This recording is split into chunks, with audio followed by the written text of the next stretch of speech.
कोई भी स्टॉक्स में बिग रैली देखते हो, बिग मोमेंटम देखते हो, वो एक ही कॉन्सेप्ट को फॉलो करते हैं, एक ही बेस को फॉलो करके कंटिन्यू जाते हैं, जिसका नाम है वीसीपी, वोलेटिलिटी कॉन्ट्रैक्शन पैटर्न। और इसके ऊपर मैंने लास्ट वीडियो में बहुत अच्छे से डिस्कस किया था। लॉन्ग बेस क्या होते हैं, वीसीपी क्या होता है, एंट्री हम लोग कैसे प्लान करते हैं, स्टेजेस क्या होता है, वो सब मैंने बताया था। जो लोग नहीं देखे होगा, इस आई बटन में वीडियो आ रहा होगा, जाके उसको देख लेना। उसके बाद ये जरूर देखना, क्योंकि आपको यही बेस ही ज़्यादातर देखने मिलेंगे। हाँ, तो हम लोग बात कर रहे थे लॉन्ग बेस ना, आपको फाइंड आउट करने में थोड़ा डिफिकल्ट होता है कि वो टाइम लगता है। एटलीस्ट 4 to 6 वीक्स टाइम लेता है आपको बेस बनने में, तो आपको ढूंढने में थोड़ा डिफिकल्ट होता है। लेकिन ज़्यादातर टाइम स्टॉक्स में आपको जो दिखोगे वो है शॉर्ट बेस। शॉर्ट बेस मतलब ऐसा मोमेंटम कर रहा होगा, बस 10 दिन के अंदर एक बेस बनेगा, रैली आएगा। ये देखो, ये है लॉन्ग बेस। लॉन्ग बेस आपको ढूंढना डिफिकल्ट है। शॉर्ट बेस क्या होते हैं, ऐसे 10-12 दिन मार्केट साइडवेज होगा, ऊपर जाएगा। लेकिन आप बोलोगे कोई भी साइडवेज में घुस जाएंगे क्या? नहीं, वो हम लोग बहुत अच्छे डिस्कस करेंगे, बहुत अच्छी चीज़ें बताऊंगा, अच्छे सुनना चाहिए, ठीक है। पहले गाइस, हम लोग लॉन्ग बेस शॉर्ट बेस समझने से पहले मैं आप लोग को थोड़ा सा एक बार रिवाइज कर देता हूँ कि मार्केट स्टेजेस कैसे होता है, एक स्टॉक कौन सा स्टेज देके ओवरऑल मूव करता है, ठीक है। हम लोग बात किए थे कि स्टॉक जनरली 4 स्टेज में मूव करता है। एक है स्टेज 1। स्टेज 1 पे क्या होता है, मार्केट एक ही रेंज में रहता है, पूरा साइडवेज रहता है। और सडनली क्या होता है, स्टेज 2 पे मार्केट में रैली आना स्टार्ट होता है, बड़े लोगों का बाइंग आना स्टार्ट होता है। लेकिन मैंने बताया था बिग प्लेयर एक बार में ऊपर लेके नहीं जाएंगे। वो क्या करते हैं, ऊपर जाते हैं, थोड़ा सा बेस बनता है, उस बेस में क्या होते हैं, कॉन्ट्रैक्शन होता है, सप्लायर को निकालते हैं, सेलर को निकालते हैं, जो वीक हैंड्स होता है ना उसको निकालते हैं, अगेन डिमांड क्रिएट करते हैं, अगेन मार्केट में रैली आता है, ठीक है। वो है स्टेज 2, बहुत अच्छे से मैंने डिस्कस किया था। स्टेज 3 में क्या होते हैं, मार्केट में वहाँ पे डिक्लाइनिंग स्टेज स्टार्ट होता है, जहाँ पे वोलेटिलिटी ज़्यादा बढ़ जाता है, देन अगेन स्टेज 4 में चले जाता है, ठीक है। लेकिन हम लोग को क्या ध्यान देना, हमको ध्यान देना स्टेज 2 पे। स्टेज 2 जो मार्केट है ना, वो किसी बड़े लोगों का बाइंग के वजह से ही मोमेंटम होता है। और हमको बॉटम पे बाय करके टॉप पे सेल नहीं करना है। हमको क्या करना है, अगर हम लोग बॉटम पे बाय नहीं करेंगे, वो स्टेज एक बार शुरू हो जाएगा तो हम लोग बीच में घुसेंगे, बीच में घुसेंगे, बीच में निकल जाएंगे। हमको टॉप पे सेल नहीं करना है। हाँ, जब तक रैली हो रहा है, ट्रेल कर रहे हैं, अच्छा बात है, टारगेट लेते रहेंगे, लेकिन पूरा टॉप पे तो नहीं सेल कर पाएंगे, क्योंकि वो लोग का ज़्यादा पैसा है, हम लोग के पास कम पैसा है। उनको बस कॉपी करेंगे, उनको उनका फुटप्रिंट को हम लोग फॉलो करेंगे। सिंपल फंडा है, ठीक है। पहले समझते हैं हम लोग शॉर्ट बेस को। शॉर्ट बेस क्या होते हैं, ठीक है। शॉर्ट बेस क्या होते हैं गाइस, कि मेरा हैंड राइटिंग बहुत ख़राब है, आप लोग थोड़ा सा एडजस्ट करके लिखना। तो शॉर्ट बेस क्या होते हैं, अगर मार्केट में मान के चलो सडनली ऊपर तरफ जाएगा, ठीक है। याद रखना, जब भी बेस बनेगा ना, बेस बनने से पहले आपको एक रैली चाहिए। रैली में क्या होना चाहिए, वॉल्यूम जो है वो बहुत ज़्यादा ही हमारा आना चाहिए।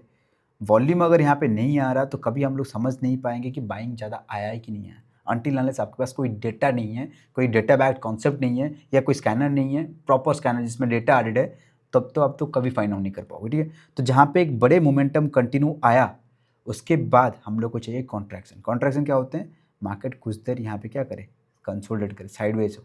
लेकिन जब साइडवेज होगा, वहाँ पे वॉल्यूम क्या होना चाहिए, धीरे धीरे धीरे धीरे कम होते रहना चाहिए, वो रेड पे हो या ग्रीन पे। ऑब्वियस बात है, कुछ रेड कैंडल होंगे, कुछ ग्रीन कैंडल होंगे, लेकिन वॉल्यूम बहुत कम होना चाहिए कंपैरेटिवली इससे, ठीक है। वॉल्यूम कंट्रैक्शन होगा, लेकिन ये याद रखेंगे शॉर्ट बेस हमेशा, इतना छोटा आ रहा है ये, ओके, ठीक है। तो हमको ये समझ में आना चाहिए, शॉर्ट बेस जो होता है ना, वो हमेशा 10 मूविंग एवरेज, ठीक है। जैसे मैं लिख रहा हूँ गाइस, आप लोग भी लिखते रहना सब चीज़ें। 10 मूविंग एवरेज एक हम लोग का जो इंडिकेटर होता है, 10 ईएमए से ऊपर रहना चाहिए। वो 10 ईएमए के पास आके कंसोलिडेट करेगा तो और अच्छा बात है। वो आके जनरली क्या होगा, 10 मूविंग एवरेज के नियर बाय आसपास कंसोलिडेट करेगा, यहीं से एक बड़ा मोमेंटम आएगा। एंट्री क्या होगा मैं समझाऊंगा, टेंशन मत लो।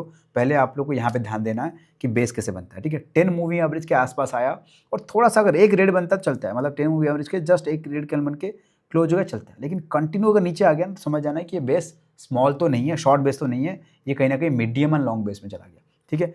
तो हमको शॉर्ट बेस बना, अगेन जब ब्रेकआउट करने का प्लान होगा तब हमारा एंट्री क्राइटेरिया बनेगा। वो एंट्री क्राइटेरिया क्या है बताऊंगा, ठीक है।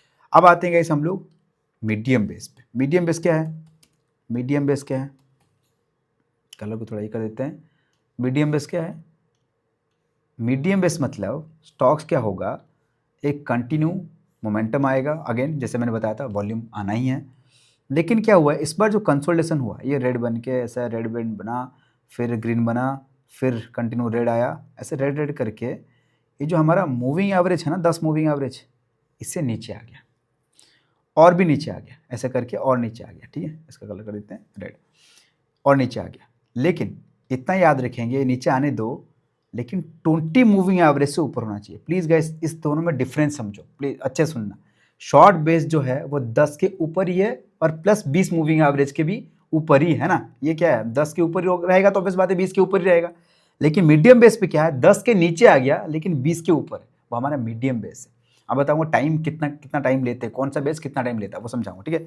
अब आते हैं इस लॉन्ग बेस पे, ठीक है, मैं आपको अच्छे समझा देता हूँ, लिखवा देता हूँ, फिर उसके बाद कराऊंगा, समझाऊंगा आपको। लॉन्ग बेस, लॉन्ग बेस हम लोग का क्या है कि अगर कोई स्टॉक्स है ना, मोमेंटम आया, फिर उसके बाद अच्छा खासा डाउन हुआ, ठीक है, अच्छा खासा डाउन हुआ, और ये क्या हुआ, ये क्या हुआ, 10 के नीचे तो आया, ठीक है, फिर धीरे धीरे ये 20 के नीचे भी आ गया, ठीक है, ये 20 के नीचे भी आ गया।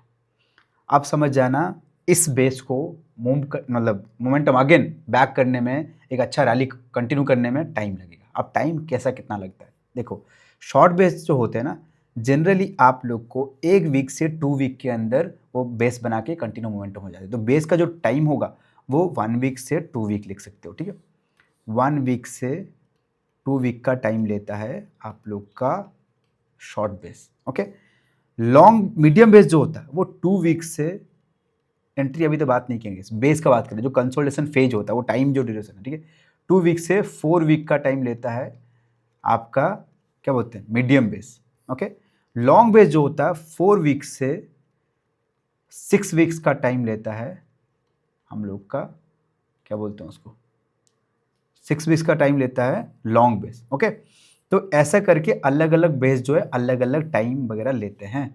अब सोचो कोई स्टॉक्स 10 के नीचे आया, 20 के नीचे आया, अब धीरे धीरे इतना ज़्यादा गिर गया कि जो 50 मूविंग एवरेज हम लोग का होता है ना, 10 20 50, अब 50 लगाने की जरूरत नहीं है, लेकिन आपको दिख रहा है बहुत ज़्यादा गिर गया, कंटिन्यू फॉल होते आ रहा है, और 50 के नीचे आ गया ना, तब कोशिश करना इस बेस को अवॉइड करने के लिए। जनरली बुक में ये लिखा गया है, अगर मैंने सडनली ऊपर चला गया और टॉप से अगर 25% या 20% गिर जाता है, अगर मैंने मार्केट मोमेंटम हुआ टॉप से 20-25% गिर गया, तो उस टॉस को पूरा अवॉइड ही कर देना। लेकिन आपको 20-25% मार कर सकते हो, नहीं तो आप ऐसे कर सकते हो 50 के नीचे आ गया, 50 मूविंग एवरेज के नीचे आ गया, तब भी वो स्टॉक्स को हटा देना, क्योंकि वो बेस नहीं बन के, बेस का बनता भी है तो ऊपर जाने का चांसेस बहुत कम हो जाता है, ज़्यादा कहीं गिनना चाहिए। जनरली क्या हम लोग का गोल्स क्या है, मार्केट में एक रैली आया है, जो रिटेलर्स हैं उनको निकालना। रिटेलर्स क्या होगा, रिटेलर्स थोड़ी इतना ज़्यादा गिरा सकता है, वो क्या करेगा, थोड़ा थोड़ा गिरा के फिर अगर रैली हो जाएगा, बड़े लोगों का बाइंग आएगा, अगर मोमेंटम हो जाएगा। लेकिन जब अगर बड़े लोगों का सेलिंग होगा ना, तब क्या होगा, ऑटोमेटिक ज़्यादा नीचे गिर जाएगा, ज़्यादा 20% 25%, क्या इवन 50 से भी नीचे आ जाएगा, 50 मूविंग एवरेज से नीचे आ जाएगा, 100 के नीचे भी आ जाएगा। तो हमको वैसा स्टॉक्स नहीं चाहिए, हमको स्टॉक चाहिए जहाँ पे रिटेलर्स कम हो, बड़े लोगों का ज़्यादा वहाँ पे बाइंग हो, ठीक है। तो ये हम लोग का 3 बेस समझ में आ गया। अब लॉन्ग बेस तो हम लोग अच्छे से देखे थे कि मार्केट में अगेन मोमेंटम होगा, फिर थोड़ा नीचे आएगा, फिर ऊपर जाएगा, फिर नीचे आएगा, मैं दिखाऊंगा, एग्जांपल दिखाऊंगा, अभी रिसेंट ट्रेड्स भी दिखाऊंगा आप लोग को। तो ऐसा टाइम लगता है, फिर उसके बाद धीरे धीरे होकर बड़ा सा मोमेंटम आता है, हम लोग एंट्री करने प्लान करते हैं। शॉर्ट बेस में क्या होगा, थोड़ा नीचे आएगा, फिर ऊपर जाएगा, यहाँ पे थोड़ा रुक के अगेन सडनली स्पाइक मार देगा। शॉर्ट बेस में क्या होते हैं, यहीं पे कंसोलिडेट हो के स्पाइक मार देता है। जनरली आप लोग को ये बेस ढूंढना ना ईजी होगा, शॉर्ट बेस ज़्यादा टाइम नहीं लगेगा, आपको ज़्यादा वीसी भी देखना नहीं पड़ेगा, कंसोलिडेशन देखना तो आपको ईजी है, बहुत दिन से ट्रेड करते आ रहे हो, तो शॉर्ट बेस कंसोलिडेशन आप इजीली फाइंड आउट कर सकते हो, देखे ब्रेकआउट हुआ एंट्री कर सकते हो। तो शॉर्ट बेस हम लोग को ज़्यादातर टाइम चाहिए, ज़्यादातर लॉन्ग बेस मीडियम बेस हम लोग को कर सकते हैं, ऐसा नहीं कि हम लोग उसमें ट्रेड नहीं करेंगे, लेकिन आपको ज़्यादातर दिखेगा, जो नज़र में आएगा वो है शॉर्ट बेस, ओके क्लियर। अब एक बार एग्जाम्पल देख लेते हैं, चार्ट्स पे देख लेते हैं, फिर उसके बाद हम लोग एंट्री वगैरह समझेंगे, ठीक है। देखो अगर मैं आप लोग को यहाँ पे रखा हूँ, मैं यहाँ पे, ठीक है, रिसेंट टाइम में देखेंगे, ये देखो रिसेंट टाइम में यहाँ पे बना था लॉन्ग बेस, देख लो ना कैसा वो मार्केट हुआ है। देखो एक बार, पहला ऊपर गया, फिर नीचे आया, ये जो है जो मूविंग एवरेज दिख रहा है आपका 10 मूविंग एवरेज है, ठीक है, 10 के नीचे आया, आप देखोगे 20 के भी थोड़ा सा ही नीचे आया होगा, एग्जाम्पल यहाँ पे देखो 20 के ऊपर है, 20 के ऊपर है, लेकिन थोड़ा मार्केट क्या हुआ, टाइम स्पेंड किया, कितना टाइम स्पेंड किया, यहाँ पे अगर मार्क करेंगे देखोगे ऑलमोस्ट यहाँ पे 30 दिन, मतलब वही 4 वीक्स के अराउंड हम लोग का यहाँ पे टाइम स्पेंड किया। तो हम लोग इसको लॉन्ग बेस की तरह कंसिडर कर रहे हैं। बेस बना, सडनली एक स्पाइक मारा, और मोमेंटम देखो कैसा आया, एक दिन में, एक दिन 2 दिन में 15% का मोमेंटम, 2 दिन में 15% मोमेंटम।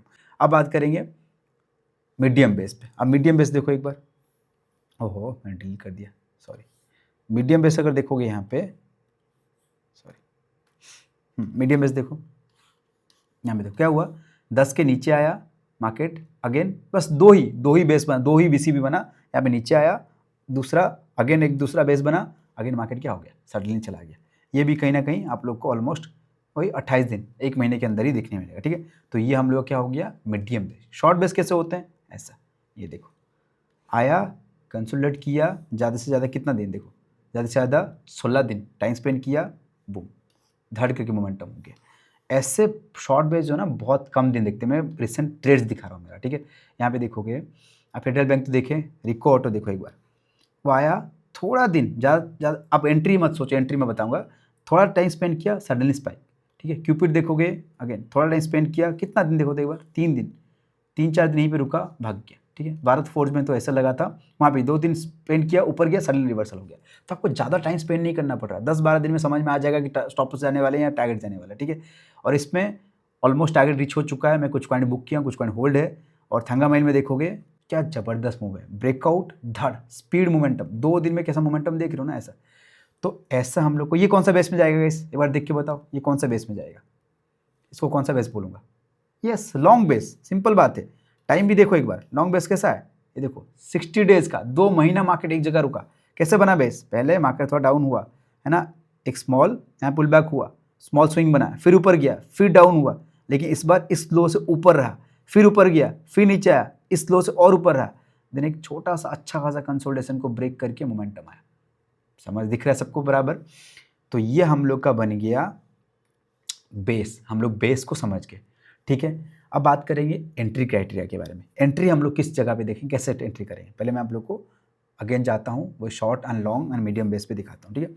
शॉर्ट बेस में याद रखना, शॉर्ट बेस में जब भी मार्केट ऊपर जाता है, ठीक है, कलर अलग करते हैं, ये सोचो कि 10 मूविंग एवरेज है, मार्केट क्या किया, सडनली अच्छा खासा गया, फिर इसके बाद मार्केट यहाँ पे कंटिन्यू स्पेंड किया, बहुत टाइम तक स्पेंड हुआ। ये 10 मूविंग एवरेज इतना टेढ़ा करने से ऐसा रखते हैं, ठीक है। तो ये बेस बना यहाँ पे, ऐसे करके आया, ठीक है।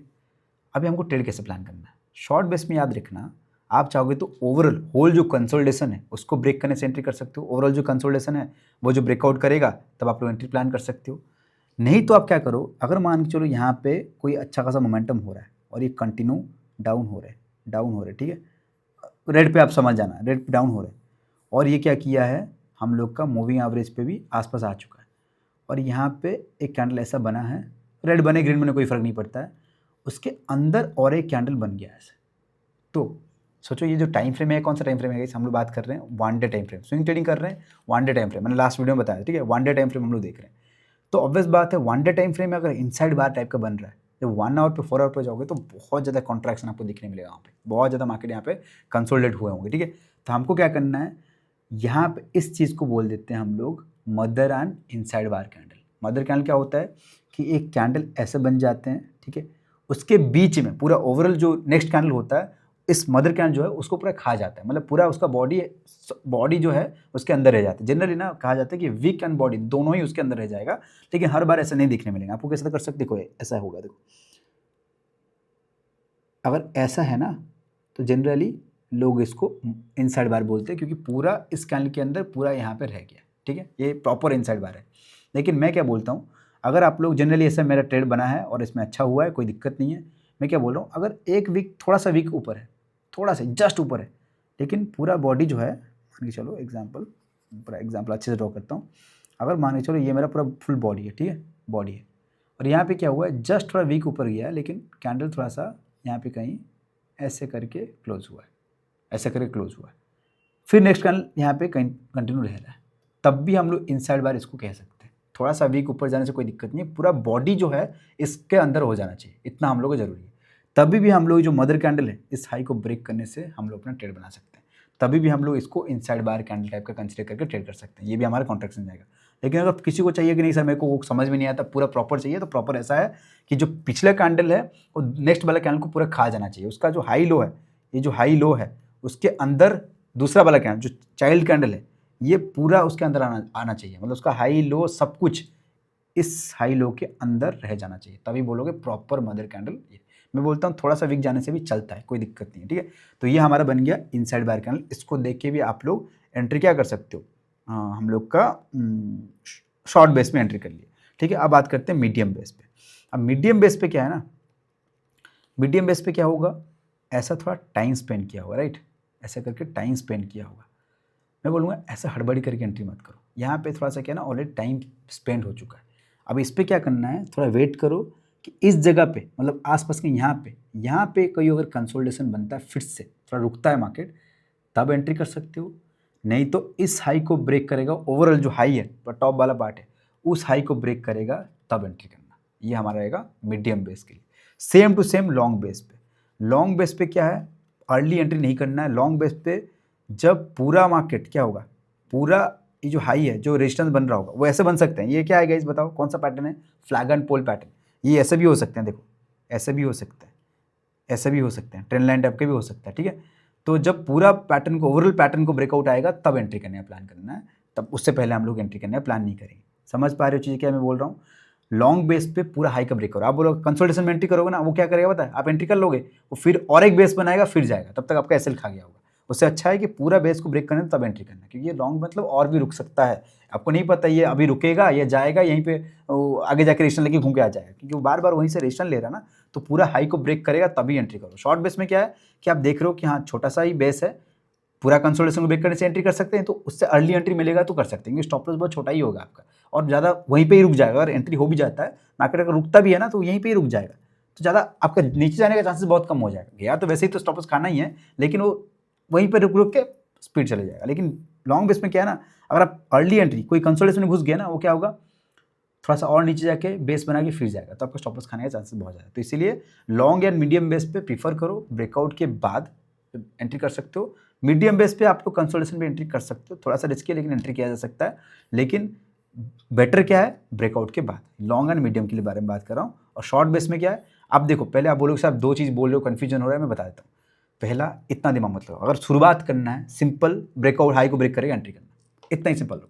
क्योंकि जितना ज़्यादा मैं आपको बताऊंगा उतना ज़्यादा कन्फ्यूजन होगे। खुद मैं इतना गारंटी देता हूँ, अगर प्रॉपरली कोई अगर अच्छे से ट्रेड करना स्टार्ट करेगा, वो अपना इंप्रोवाइज करके अपना एंट्री जो है वो अर्ली एंट्री भी कर सकता है, कोई दिक्कत नहीं है। सबसे बेस्ट तरीका मैं बोलूँगा, ब्रेकआउट हाई को ब्रेक करेगा तब एंट्री करना, उससे पहले नहीं एंट्री करना। शॉर्ट बेस में ये कर सकते हो, जो पूरा ओवरऑल जो कंसोलिडेशन हो रहा हो, जो कंसोलिडेशन को ब्रेक करेगा तब एंट्री करना, मदर कैंडल ढूंढने की जरूरत नहीं है। लेकिन थोड़ा बहुत जिन लोगों को ट्रेडिंग बहुत टाइम से करते आ रहे हो, आप लोग mother candle, inside bar candle समझ में आता है, आप लोग एंट्री कर सकते हो, कोई दिक्कत नहीं हुआ। आई होप आप लोग को मैं जो बताना चाह रहा हूँ समझ में आ गया, कन्फ्यूजन यहाँ पे नहीं होना चाहिए। डन, एंट्री का ये सीन है। लेकिन अभी बात करेंगे सर ये तो समझ में आ गया, लेकिन इतने सारे स्टॉक्स है, ढूंढेंगे कैसे, इतने सारे स्टॉक्स है, हमको हर जगह पे थोड़ी देखेंगे कहाँ पे बेस बन रहा है। 5,000 से ज़्यादा स्टॉक्स है, 5,000 स्टॉक्स जाके एक एक करके ढूंढेंगे क्या, वहाँ पे कैसे बनता है, नहीं। आपको स्कैनर शेयर करूँगा, टेंशन मत लो, एंड तक वीडियो को देखो, ठीक है। अच्छा, अभी मैं यहाँ पे आता हूँ, अगर मैं आप लोग को यहाँ पे दिखाता हूँ, ओके ठीक है, टेंशन मत लो। पहले हम लोग देखते हैं स्टॉक्स वगैरह। अब देखो यहाँ पे अगर एंट्री बनेगा, कैसे एंट्री बनेगा, इस कैंडल में एंट्री होगा। क्यों ऐसे एंट्री होगा, मैं चाहूँगा तो इस कैंडल में भी एंट्री कर सकता था, कंसोलिडेशन में एंट्री कर सकता था, दिक्कत क्या है, ये क्या होता, टच करके चले जाता। अब सोचो उससे पहले एक नोटिस करो, क्या यहाँ पे कंसोलिडेशन नहीं बना था, क्या यहाँ पे कंसोलिडेशन नहीं हुआ था, क्या हुआ, टच किया, मार्केट गया, रेजिस्टेंस लिया, धड़ के घूम के आ गया। ये दिक्कत है, हमको ये नहीं चाहिए। हमको क्या चाहिए, प्रॉपर ब्रेकआउट करे तब एंट्री करें, प्रॉपर ब्रेकआउट करे और क्लोजिंग होना जरूरी है। आप सुनो, ये भी बहुत जरूरी पॉइंट है। अगर मान के चलो ब्रेकआउट हुआ, मार्केट गया, मार्केट ऊपर गया, मेरा एंट्री हो गया, सडनली क्या हुआ, डे एंड होते होते वो कैंडल नीचे आ गया, क्लोजिंग नहीं दिया, तो वो भी दिक्कत है भाई, रिजेक्शन हुआ है। क्लोजिंग नहीं दिया मतलब क्या, रिजेक्शन हुआ है ना, तो हमको नहीं करना है। हमको एंट्री किए प्रॉपर, कोई दिक्कत नहीं। जीटीटी ऑर्डर हम लोग सेट किए थे, इस हाई को पे जीटीटी ऑर्डर सेट किए, अगर ब्रेक किया तो हम लोग क्या किए, एंट्री बना लिए। लेकिन प्रॉपर क्लोज हो गया तो हम लोग ट्रेड को होल्ड करेंगे, एग्जिट नहीं करेंगे, होल्ड करेंगे। अगर कंटिन्यू जाएगा तो हम लोग उसको होल्ड करेंगे, जो कि कहते हैं क्लोजिंग बेसिस एंट्री। और मेरे चैनल पे क्लोजिंग बेसिस एंट्री के बारे में बहुत बार बात किया है, और ऊपर से होगा तो मैं आई बटन पर डाल दूंगा, वहाँ पे क्लोजिंग बेसिस एंट्री वो सब जगह काम करता है। ऑप्शन, फॉरेक्स, क्रिप्टो, जहाँ पे भी ट्रेड करोगे वो closing basis entry powerful entry है, वो उसको देख सकते हो। मैं आई बटन पे होगा, नहीं तो डिस्क्रिप्शन बॉक्स में दे दूंगा, ठीक है। तो सिंपल फंडा है, हम लोग इसी बेसिस पे हम लोग फॉलो करेंगे। अब बात करेंगे, अगर मैं जैसे दिखाया था आप लोग को, यहाँ पे अगर शॉर्ट बेस पे देखेंगे, शॉर्ट बेस पे एंट्री कब बनेगा, सिंपल, यहाँ पे देखो अच्छे से, देखो मैं मदर कैंडल किसको कहूँगा, एक बार अच्छे से देखना, भर को बताना मदर कैंडल किसको कहूँगा। आप अगर देखोगे ओवरऑल देखो कंसोलिडेशन में, ये कैंडल देख रहे हो, ये कैंडल देखो, ये कैंडल के अंदर पूरा दूसरा कैंडल खा गया कि नहीं खा गया, उसके बाद भी देखो ये रेड कैंडल इस कैंडल को पूरा खा गया है, मतलब पूरा मदर कैंडल जो है इनसाइड बार चाइल्ड कैंडल जो उसके अंदर आ गया। अब इस मदर कैंडल को ब्रेकआउट पे हम लोग इस पे एंट्री कर सकते हैं, रनिंग में एंट्री करेंगे, क्लोजिंग हुआ होल्ड करेंगे, अगर नीचे आ गया तो उसको रफ कर देंगे। जनरली क्लोजिंग नहीं होता है, वो चले जाते हैं, ठीक है। तो आई होप आप लोग को एंट्री क्राइटेरिया जो समझाने की कोशिश कर रहा हूँ वो आपको समझ में आ रहा है, ठीक है। अच्छा, अब बात करें स्कैनर के बारे में। देखो मैं आप लोग को अभी एक स्कैनर शेयर कर रहा हूँ। स्कैनर में स्टॉक फिल्टर करेंगे, जिस स्टॉक्स में जो स्टॉक ऑलरेडी 20-10 के ऊपर होगा और वहाँ पे बेस अगर बन रहे होंगे तो स्कैनर हमारे आ जाएगा यहाँ पे, ठीक है। स्टॉक्स यहाँ पे आ जाएंगे, तो हमको रन स्कैन करोगे, जो स्टॉक्स ऑलरेडी 10 के ऊपर कंटिन्यू जा रहा होगा या बेस बन रहा होगा तो वो स्टॉक्स मैं देख सकता हूँ, उसको मैं वॉच लिस्ट में डाल सकता हूँ, ठीक है। अगर देखोगे ये सब स्टॉक्स हमारे आ जाते हैं। अगर आपको पिछले दिन का डेटा चाहिए तो आपको आना है यहाँ पे, इस पर क्लिक करोगे, बैक टेस्ट रिजल्ट्स पे इस पर क्लिक करोगे तो नीचे आपका आ जाएंगे स्टॉक्स। अगर पिछले दिन पे जाना है, उससे पिछले दिन पे जाना है, जो भी डेट पे जाना चाहते हो वैसे जा सकते हो। देखो यहाँ पे क्लिक करोगे तो जनवरी 7, यहाँ पे जनवरी 5, तो ऐसे करके जा सकते हो, ठीक है। लेकिन यहाँ पे क्या है ना, मैंने क्या बोला, 10 एंड 20 के ऊपर होगा वही स्टॉक आ जाएंगे। अब लेकिन मेरे को ऐसा चाहिए कि जो स्टॉक्स में एक्चुअली बिग प्लेयर का बाइंग हो रहा हो, नॉट ओनली वॉल्यूम, उसमें डिलीवरी परसेंटेज हो, टर्नओवर हो, ब्लॉक ऑर्डर्स हो, इतने सारे डेटा उसमें एडेड हो, तभी जाके स्टॉक्स मेरे स्कैनर पे आए, ताकि बड़े लोगों का बाइंग मेरे को पता चले, FIDI का डेटा एडेड हो वहाँ पे, ठीक है। वो सब चीज़ अगर रहेगा तभी मेरे स्कैनर पे आना चाहिए, है ना। उसके लिए हम लोग यूज करेंगे क्लियर ट्रेंड। 1 महीने से मैं गायब था, ना यूट्यूब पे कोई वीडियो, ना इंस्टाग्राम पे इतना एक्टिव, मैं गायब था, क्योंकि हम लोग बहुत मेहनत से 4-5 महीने से तो उस पर काम चल रहा था, मेरा टीम पूरा लगा हुआ था। फाइनली गाइस हम लोग अपना जो सॉफ्टवेयर है वो लॉन्च कर रहे हैं, क्लियर ट्रेंड। यस, मैं अभी लॉन्च पूरा फुल्ली पब्लिक नहीं हुआ, ये बीटा वर्जन है, उस पर काम चल रहा है। जनवरी एंड या फेब मिड तक हम लोग उसको लॉन्च कर देंगे। क्लियर ट्रेंड में क्या होता है, नॉट ओनली स्विंग, इंट्राडे पे भी जिस स्टॉक्स में बिग पेयर का बाइंग होता है वो स्टॉक्स हमारे सॉफ्टवेयर पे, हमारे टूल्स पे आ जाते हैं। यहाँ पे देखोगे गाइस स्विंग मोमेंटम है ना, जिस स्टॉक्स पे नॉट ओनली गाइस आपको आया स्कैनर पे तो नहीं, जिस स्टॉक्स में बड़े लोगों का जैसे मैंने बताया वो सब चीज़ होगा, पैरामीटर्स मैच करेगा, वही स्टॉक्स हमारे स्कैनर पे आएगा। और यहाँ पे इंट्राडे कैश भी है। उसके साथ साथ कौन सा सेक्टर में सबसे ज़्यादा पैसा लग रहा है, आज मैंने ट्रेड बनाया था ऑयल एंड गैस पे, ठीक है। ऑयल एंड गैस पे ट्रेड बनाया था मैंने, इंस्टाग्राम पे अपलोडेड है, जाके देखना कैसे मैंने ट्रेड किया था। यहाँ पे देखोगे मैंने देखा पहले सेक्टर स्कोर में सुबह सुबह किस सेक्टर में सबसे ज़्यादा बिग प्लेयर का सेलिंग हो रहा है, क्योंकि देखो सारे सेक्टर डाउन है, सारे सेक्टर डाउन है, किस में ज़्यादा पैसा लग रहा है। हम आए यहाँ पे देखें metals, mining and oil and gas, ठीक है। मेटल माइनिंग्स पे मेरा एंट्री क्राइटेरिया मैच नहीं हुआ था, इसलिए मैंने ट्रेड नहीं बनाया। ऑयल गैस में मेरा मैच हुआ और मैंने यहाँ पे आया। आने के बाद जब मैंने फिल्टर पे क्लिक किया, जो स्टॉक्स में बिग प्लेयर का सेलिंग सिग्नल दिख रहा है वो स्टॉक्स आ जाएगा। ऐसा नहीं कि इसके मोमेंटम के बाद आएगा, नहीं, जो स्टॉक्स शुरुआत में देखो 940 को, 930 को, 920 को, वो स्टॉक्स आ जाएंगे, ठीक है। मैंने लिया था ऑयल पे, लेकिन आप देखोगे हिंद पेट्रो, देखो एक बार मैं दिखाता हूँ, हिंद पेट्रो का मूव देखो, वो आया था 940 को। हिंद पेट्रो देखो एक बार, ये देख रहे हो, रैली देख रहे हो गाइस, 940 को आया था स्टॉक, 940 मतलब ऑलमोस्ट यहाँ पे आया था, इस स्टॉक्स पे आया था। उसके बाद देखो फॉल देख रहे हो। उसके बाद देखो BPCL देखो एक बार, BPCL देखो, BPCL देखो, ये देखो फॉल देख रहे हो, एक तरफा रैली, एक तरफा रैली। लेकिन हमको सब में ट्रेड नहीं करना है, हमारा कुछ एंट्री क्राइटेरिया होता है, उसको देखना, उसके बेसिस पे ट्रेड करना। यह है इंट्राडे के लिए। वैसे ही स्विंग मोमेंटम में जिस स्टॉक्स में मोमेंटम आएगा वो भी हमारे स्कैनर पे आ जाते हैं। उसके साथ साथ और एक फीचर हम लोग ऐड किए हैं, निफ्टी का आज सेंटीमेंट क्या है, ये आपको दिख रहा होगा वॉल्यूम, ये वॉल्यूम नहीं है गाइस, ये है निफ्टी का स्ट्रेंथ। इसमें भी बहुत सारा पैरामीटर ऐड किया गया है, OI है, वॉल्यूम है, प्रीवियस डे का डेटा है, price per unit change, velocity जो है वो भी है। सब चीज़ ऐड होने के बाद तभी जाके ये स्कैनर पे आते हैं। तो बहुत मेहनत से गाइस इतना टाइम के बाद इसको बना रहे हैं।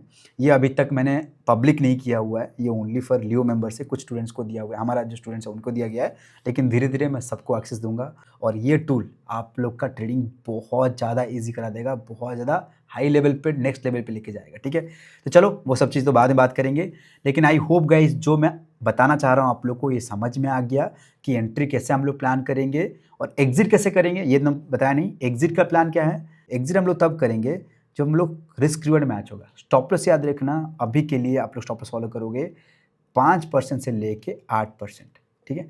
बुक में भी ऑथर ने कहे कि 5 to 8% शुरुआत में रखो, धीरे धीरे जब एक्सपीरियंस बढ़ते जाएगा जितना हो सके स्टॉप लॉस को कम करते जाना, सो दैट आपको टारगेट बहुत बड़ा मिलेगा, रिस्क रिवॉर्ड बहुत अच्छा बैठेगा, ठीक है। और टारगेट अभी क्या करोगे, जो भी स्टॉप लॉस लोगे मिनिमम रिस्क रिवॉर्ड जो है 1:2 है, 1:2 पे आपको अभी क्या करना है, 50% क्वांटिटी बुक कर देना है। ये 70%, जिसका अगर बहुत ज़्यादा रिस्क लेना नहीं चाहता है वो 70% बुक कर सकता है। और रेस्ट क्वांटिटी जो है आप लोग 10 मूविंग एवरेज पे ट्रेल करते चलो। मतलब मार्केट जब तक 10 मूविंग एवरेज के ऊपर है आपको टेंशन नहीं लेना है।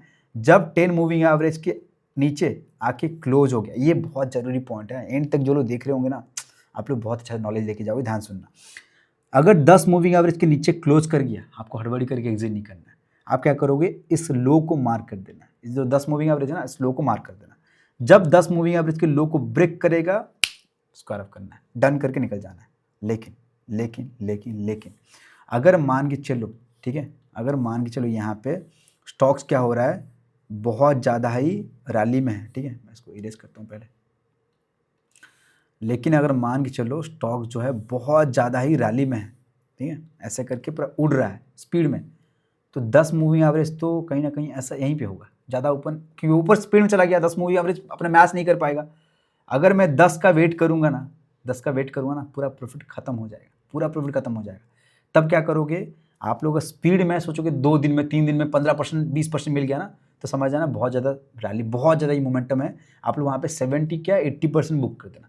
जैसे मैं आपको एग्जांपल दिखाता हूँ, यहाँ पे देखो एक छोटा सा बेस बना था, इनसाइड बार कैंडल देख रहे हो ना, यहाँ पे पूरा बॉडी को खा गया, इनसाइड बार कैंडल बना, उसके बाद ब्रेकआउट हुआ। लेकिन देखो ये मोमेंटम कैसे हुआ, 2 दिन में 15%। आपको लगता है मैं उसको स्टॉक्स को होल्ड करूंगा, ट्रेल करूंगा, पूरा क्वांटिटी बुक। वैसे ही प्रिसीजन वेयर में देखोगे यहाँ पे एक बहुत अच्छा बेस बना था, यहाँ पे देखो छोटा सा बेस बना था, ब्रेकआउट हुआ और 2 दिन में देखो कैसा मोमेंटम हुआ है, 2 दिन में 17%। आपको लगता है मैं इसको होल्ड करूंगा, पूरा क्वांटिटी बुक। ऐसे ही हम लोग फॉलो करेंगे। अगर स्पीड में 2-3 दिन में 15% 20% दे दिया तो आपको पूरा क्वांटिटी बुक कर देना है, क्योंकि वो धड़ के नीचे आ जाएगा। लेकिन जो स्लो जाते हैं, जैसे फेडरल बैंक दिखाया था, स्लो जाते हैं ना, आपको आराम से मौका मिलेगा निकलने का। देखो यहाँ पे आराम से क्लोज हुआ, इसके लो को ब्रेक किया, आपको सफिशिएंट टाइम मिलेगा निकालने के लिए। स्लो जाने में उसको होल्ड करो, कोई दिक्कत नहीं। स्पीड जाने से उसको जल्दी बुक करो। अगर चाहोगे तो पूरा फुल क्वांटिटी बुक करो, अगर चाहोगे तो 80% बुक करके कुछ क्वांटिटी होल्ड कर सकते हो। आई होप आप लोग समझ में आ गया। ये था गाइस वीसीपी का शॉर्ट बेस के बारे में, और आप लोग को एंट्री के बारे में बताया।